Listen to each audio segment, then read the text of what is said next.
Painting a portrait from the inside out, we're going to need a strong foundation to build off of here. So let's start with the skeleton, or I guess in this case, the skull. We'll look for some big lines here. That way we can find those general proportions and we can locate the skull inside of our head. If we look at the reference, you can see that they have these areas of light, these highlights on top. You can see one on my brow right here. That's telling us that the light's coming from above and this brow ridge is flaring outwards and catching that. It's also giving us a little bit of protection over the top of our eyes, some natural sunglasses, or if a tiger were to claw us down the face, it would probably hit the top of the brow here, and then it would skip down to the cheekbone, which is also pushing out. And our eye that's deep inside here would be much safer off inside of that little protective armor. Sometimes we all just need a little bit of head.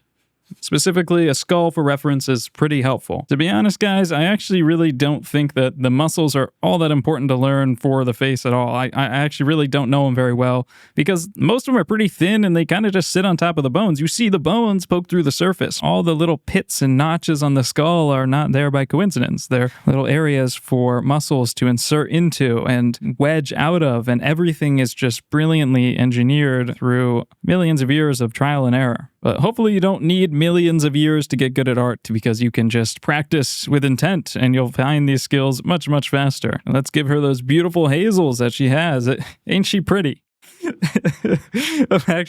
I'm getting jump scared right now. I think this goes against everything I know about painting and just everything I know ethically or morally too.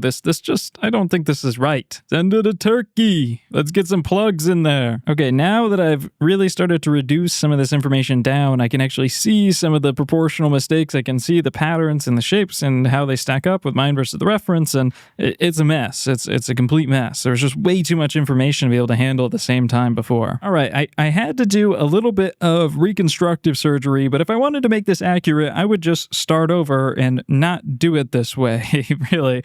But it's kind of cool. The areas that have these really strong highlights, like the top of our brow ridge here, or our forehead, or our nose, those are areas that we've had since the beginning. They were our big bony landmarks, and those are some of the most important places to understand. That's where the bone is pushing through the skin and causing a sharp corner that catches a highlight. The skin and the muscles are kind of like a sheet of satin that encloses everything, smooths it out at the end, but it's that big underlying structure that makes a difference.